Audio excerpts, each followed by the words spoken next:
Olá, meu nome é Silvia Brunelli do Lago, eu sou advogada e eu gostaria de fazer algumas considerações sobre esses casos de bloqueio da Telex Free e da Bebom. Confesso que antes de ver as notícias, eu nunca tinha ouvido falar dessas empresas, mas passei a estudar o caso até para entender o que estava levando uma multidão a se revoltar. Pois bem, o que eu fiz? Fui procurar literatura sobre marketing multinível para poder entender o negócio. E o que eu descobri? Eu descobri que tem uma literatura enorme no país e fora dele sobre isso. Descobri inclusive que existem faculdades fora do país sobre essa matéria. Descobri também que no exterior existem milhares, milhões de pessoas trabalhando exatamente com isso e com segurança jurídica. Por que eu estou falando de segurança jurídica? Porque eu descobri que no nosso país não existe segurança jurídica. No nosso país, o governo entende, através da justiça, que pode intervir numa empresa privada que não tem nenhum recurso financeiro do governo e pode mexer com a vida de milhões de pessoas sem nenhum pudor. Por causa dessa insegurança jurídica que temos hoje no país, muitas empresas de capital externo não investem aqui. Não só por causa das altas taxas de impostos que são cobrados aqui. Não só por isso, porque neste país nós não temos segurança jurídica nenhuma. Primeira coisa que eu identifiquei, uma juíza lá do Acre, uma juíza estadual, decidiu liminarmente bloquear, suspender as atividades da Telex Free baseadas em indícios de que seja uma pirâmide financeira. Ora, indícios. Quando eu estudei, por favor me corrijam se eu estiver errada, para que você dê uma liminar, você não pode ter dúvidas. O quadro probatório que é apresentado não deixa dúvidas ao magistrado. Se é indício de fraude, não é certeza. Então, em vez dela dar essa liminar, ela devia ter ouvido as partes interessadas, ou seja, a empresa em questão, e eventuais divulgadores que tenham se sentido lesados, para só então, com a documentação na mão, com a oitiva dos depoimentos na mão, tomar realmente uma decisão consistente. Se a empresa é ou não é uma fraude, são as provas, os documentos que vão provar. Eu não sei, eu não examinei a documentação da empresa. Mas pelo que eu estudei, tá tudo errado. Há uma ilegalidade absurda nesse negócio desde o começo. Primeiro, a juíza estadual, e ela deu uma liminar com base em indícios, o que já estaria ilegal. Em nível nacional, ela não é uma juíza federal. A decisão dela não devia ter uma repercussão federal. Segunda coisa, a sede da empresa é no estado do Espírito Santo. Ela seria incompetente até para julgar o caso, mesmo que seja o Ministério Público do Acre que tenha iniciado esse processo. Outra coisa, se a ideia deles é proteger o consumidor do quê? Andei pesquisando na internet e eu não encontrei ninguém que tenha reclamado de não recebimento pela Telex Free. Eu procurei no site famoso de reclamação e ali diz que 86,6% das pessoas que entraram com algum tipo de reclamação voltariam a fazer negócios com a empresa. Ora, se eles tiveram algum problema e tiveram seus problemas solucionados, é porque a empresa é uma empresa idônea. Outro aspecto interessante quando você analisa essas reclamações. As reclamações aumentaram depois que essa juíza suspendeu as atividades da empresa, ou seja, muitas pessoas entraram ali reclamando de não ter recebido porque a empresa estava impedida de pagar. E outras pessoas tentando ajudar a empresa fizeram reclamação dizendo que estavam 100% satisfeitas. Só que o sistema dessa empresa de reclamação, desse site, ele não identifica um elogio. Qualquer post que é feito ali é identificado como reclamação. Então, em vez deles ajudarem a empresa, eles acabaram aumentando o número de reclamações contra essa empresa. Eles acabaram trabalhando contra a empresa. Eu me dei ao trabalho de ler todos os posts. Então, eu estou falando embasada em leitura de todas as respostas que o site deu, de todas as avaliações dos consumidores. Enfim, eu entendo que essa decisão dessa juíza é totalmente ilegal. Totalmente ilegal. O que eu sugeriria para ela, já que ela quer tanto proteger esse consumidor? Primeiro, ela não pode, como Estado, intervir numa empresa privada. Não poderia, isso já é ilegal, principalmente se você levar em consideração que ela está ignorando a Constituição Federal, está ignorando o Código de Processo Civil. O Código de Processo Civil ela está ignorando porque não há prova robusta, há apenas indício, e com o indício ela não poderia dar uma liminar. Segunda coisa, ela está ignorando a Constituição Federal, que uma das cláusulas pétreas deste país diz que ninguém pode ser condenado sem o devido processo legal. Cadê o devido processo legal? A empresa não foi ouvida. A empresa não teve a oportunidade de apresentar sua defesa. Houve um cerceamento claro de defesa ali. E ela, o que ela fez? Ela já paralisou as atividades da empresa, visando proteger o consumidor. Será que esse consumidor, ela diz que é consumidor, quer ser protegido?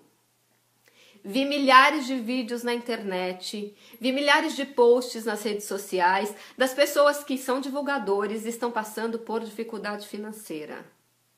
Claro que ela não está protegendo esse consumidor, ela está proibindo a empresa de pagar. Ok, ela vai levar essa empresa à bancarrota.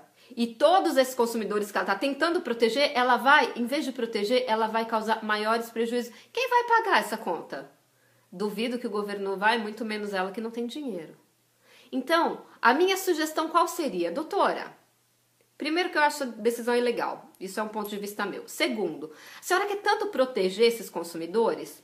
A senhora podia pedir para a empresa, assim como existem em caso de recall de produtos como de veículos que tem que consertar um determinado lote, a empresa seria obrigada, no horário nobre das principais redes emissoras, fazer um comunicado de 30 segundos pedindo que todas as pessoas que se sentiram prejudicadas com a empresa antes do bloqueio, porque depois do bloqueio todo mundo foi prejudicado, aí não pode. Antes do bloqueio, que tivessem alguma coisa que habilitassem seu nome no processo, ou que enviassem um e-mail, criassem um e-mail da empresa e esse e-mail seria monitorado pela justiça, para que as pessoas que se sentiram prejudicadas antes do bloqueio da empresa pudessem colocar ali o seu nome, o seu CPF, o nome do seu login na rede deles, o valor que eles investiram e quanto eles acham que perderam, se é que perderam, ok? Esse seria um modo dela ver se realmente a empresa estava fraudando alguém. Segunda coisa, com base nesse levantamento, ela exigir da empresa uma caução em dinheiro justamente para que possa arcar com o pagamento desses prejuízos alegados. E aqueles divulgadores que não se sentiram prejudicados, que receberam certinho os seus repasses, não poderiam reclamar porque receberam certinho, esses poderiam voltar a atuar assim como a empresa. Ou seja, as pessoas que se sentiram lesadas estariam cobertas por esse valor que seria depositado como caução, seria levantado no final do processo, e aqueles que não se sentiram que gostariam de continuar trabalhando, poderiam continuar trabalhando e a empresa poderia continuar trabalhando, até que realmente se provasse que é uma fraude, até que houvesse prova robusta, porque por enquanto não tem prova, só tem indício, como a senhora mesmo menciona. Ok, além disso, a empresa poderia, além de colocar esse anúncio, ela teria que colocar, quando você entra no site dela, assim como tem um pop-up hoje dizendo que a empresa está suspensa por ordem judicial, haveria um pop-up dizendo, alertando a todo e qualquer cidadão que eventualmente investisse suas economias naquele tipo de negócio que era um negócio arriscado. E ele, cidadão, de posse do seu livre-arbítrio, do seu próprio dinheiro, o dinheiro é dele, ele faz com o dinheiro dele o que ele quer, pelo menos é assim num país livre como o nosso, não é o governo nem a justiça que diz onde eu posso, onde eu não posso pôr o meu dinheiro. Teria esse aviso para qualquer um que se cadastrasse, soubesse estar colocando o dinheiro num lugar que ele pode perder e ninguém poderia mais alegar que não sabia, que existia um risco. Agora, doutora, eu te pergunto uma coisa. Existe algum negócio que você monta, que você abre, que não tem risco de você perder dinheiro? Não, me responde, porque se tiver, me fala que eu vou colocar minhas economias ali. Eu quero dizer aqui que eu não sou divulgadora da Telex Free, eu não sou advogada da Telex Free, eu só me interessei pelo caso e resolvi me manifestar porque eu tô achando um absurdo o que tá acontecendo, ok? O meu dinheiro é meu, eu ponho onde eu quiser. Se risco fosse crime, fecha a Bovespa. Porque na Bovespa, sim, você coloca o seu dinheiro hoje, amanhã ele pode ter sido pulverizado porque aconteceu qualquer coisa no mercado, até um boato faz as empresas perderem valor. Você vê aí o caso gritante do Ike, que perdeu bilhões por causa de algo que deu errado num poço de petróleo que ele resolveu parar de explorar. Agora, nós conhecendo o nosso país como nós conhecemos, nós vemos que existem interesses outros por trás dessa decisão. Primeira coisa, primeiro interesse claro que eu vejo aqui, ano que vem ano de eleição. A Dilma quer se reeleger, o PT quer manter, ela reeleitou, não sei se o Lula vai voltar a ser candidato, enfim, o candidato do PT continuando. Eles se dizem pai do Bolsa Família. Todos sabemos que quem criou o Bolsa Família foi Fernando Henrique. Eles só aumentaram o número de famílias beneficiadas e aumentaram o valor do benefício. Essas milhares de famílias que eventualmente entrassem na Telex Free ou que já entraram na Telex Free, que não vão mais precisar viver do Bolsa Família, não vão mais achar que devem favor ao governo do PT por receber esse valor. E talvez pensassem duas vezes antes de votar no PT. Hoje eles votam por medo de perder o Bolsa Família. Eu ouvi isso de um motoboy. Ele falou, eu vou votar no Lula porque o Lula me dá o Bolsa Família. E se eu não, na Dilma, aliás, na última eleição, se eu não votar na Dilma, o próximo governo vai tirar o Bolsa Família de mim. Assim como esse é um motoboy de São Paulo. Eu imagino lá no Nordeste como que as pessoas pensam. Já imaginando um governo que não investe em educação justamente para poder manipular uma massa de ignorantes. Essas mesmas pessoas que são ignorantes podem estar ganhando dinheiro com a Telex Free. Pelo que eu vi, tem muitas pessoas simples. Eu vi muitos relatos de pessoas que agora estão passando necessidade. Porque, doutora, o teu salário está caindo na sua conta todo mês, né? O delas parou. Como que elas pagam? Tem gente que pegou empréstimo em banco para investir nisso. Como que elas pagam, doutora? Como que elas vão fazer? A senhora não pensa nisso? Está bonitinha aí no seu gabinete? A senhora não pensa nisso. Pois é, tem 1 milhão de pessoas, talvez até mais, com dificuldade. Claro que tem pessoas que ganharam muito e estão tranquilas. Tem outras que não tinham acabado de investir no negócio. O negócio não quebrou. O negócio foi parado por sua decisão. Ok? Então vamos pensar até que ponto a senhora está ajudando ou até que ponto a senhora está prejudicando esses consumidores. Porque se a empresa continuasse funcionando com essas sugestões que eu dei, de fazer o anúncio em horário nobre pedindo para as pessoas dizerem se estão se sentindo prejudicadas e colocar uma pop-up no site avisando que se você investir você pode perder, quer dizer, ninguém estaria mais enganado, aí sim a senhora estaria realmente ajudando. Uma coisa que me chama a atenção na empresa, eu pesquisei muito sobre a empresa. Você acha que uma empresa que quer dar o golpe vai pagar imposto de renda? A senhora viu as guias de imposto de renda que estão na internet? Pesquisa lá, doutora. Pesquisem lá desembargadores que estão cuidando desse caso. As guias de imposto de renda recolhido, quantos milhões que eles recolhem? Você acha que uma empresa está querendo dar o golpe e vai pagar imposto de renda? Gente, nem as empresas do país que estão aí, a maioria nem paga, sonega. Quantos milhões e milhões estão sendo sonegados por empresas grandes e de renome? Quantas? As senhoras e senhores têm conhecimento disso, não vem me enganar, não. Até eu, que não sou do meio, tenho uma empresa que paga seus impostos direitinho. Tudo em ordem, que está devidamente regularizada. Apenas cometeu um erro do quê? De trazer inovação para o país. Marketing multinível é uma coisa nova no nosso país. As pessoas não conhecem. Conheciam o marketing multinível na época da Amway.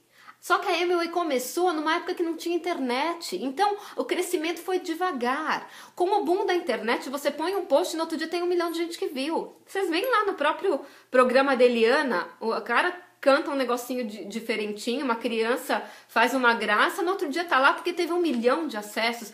No mundo digital, as informações correm muito rápido, os negócios se desenvolvem muito rápido. Isso que a justiça tem que pensar. A justiça está pensando de um modo como se fossem dinossauros.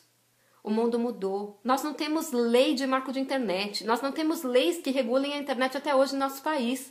Muito menos o e-commerce. Nós não temos parâmetros e nem os nossos magistrados estão treinados e estudaram sobre marketing multinível para poder fazer uma decisão dessa. Eles teriam que estudar. Eu dou uma sugestão, tá? Existem várias literaturas no mercado que falam sobre marketing multinível, mas tem um que eu li que eu achei muito bom, chama-se O Negócio do Século XXI, que trata especificamente de marketing multinível. Ele é escrito pelo Roberto Kiyosaki. Roberto Kiyosaki, para quem não sabe, é o escritor daquele best-seller, um dos mais vendidos do mundo, que chama Pai Rico, Pai Pobre. Ele fala disso, ele fala que um dos modos de você enriquecer hoje, no século XXI, é o marketing multinível. Ele dá referências de quantos por cento da população mundial trabalha com isso, quantos por cento de milionários por dia. É uma leitura que eu acho que o Ministério Público, a juíza e esses desembargadores deveriam ler. Vai pesquisar na internet quantas pessoas ao redor do globo estão trabalhando com isso. São muitas coisas envolvidas. Aí a gente vê, será que é só o Ministério Público e essa juíza que estão por trás dessa decisão? Eu acho que não.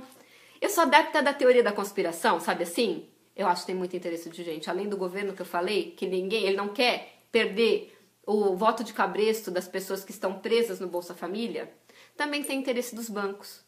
Hoje o banco te paga 0,5% quando você faz uma aplicação no fundo DI, tirando lá a taxa de administração e o imposto de renda, e a poupança menos do que isso. A poupança sequer corrige o valor da inflação. E ele pega esse mesmo dinheiro que você investiu e empresta no cheque especial, às vezes em taxas até 15% ao mês, no cartão de crédito até 15% ao mês. As pessoas estavam parando de pegar dinheiro emprestado porque estavam ganhando dinheiro na Telex Free. Estavam quebrando a meta do banco. O banco não quebra, muito difícil o banco quebrar. Mas estava diminuindo as metas que eles se colocam, que cada trimestre eles batem o recorde de arrecadação. Está incomodando os bancos. Está incomodando as operadoras de telefonia, que prestam um péssimo serviço no país. Porque a Telex Free, pelo que eu me informei, tem 1 milhão hoje de divulgadores. É 1 milhão de pessoas consumindo VoIP, pagando $49,90 por mês. Hoje daria R$ 113,27 por mês, além do que eles arrecadam com a taxa de adesão e com o valor que eles recebem por vender o pacote AdCentral e o Family. Enfim, o que eu estou querendo dizer aqui? Eu estou querendo dizer que a Telex Free está enriquecendo a população, isso não interessa para o governo, fazendo com que as pessoas peçam menos empréstimos, isso não interessa aos bancos, e fazendo com que as pessoas consumam menos celulares, menos valores de contas e recargas de celulares, e isso também incomoda as operadoras de telefonia celular e fixa do país, ou seja, incomoda gente grande. Então, além da ilegalidade, é muito ilegal essa decisão, além da ilegalidade, a gente vê que existem interesses de grupos fortes por trás, muito fortes. Então, assim, eu acho que o governo não tem, através da justiça, direito de impedir uma empresa regularmente instalada de trabalhar. Eles não podem impedir. Sem que haja realmente fortes provas de fraude, não meros indícios como eles estão querendo pôr. Enfim, era isso que eu queria dizer.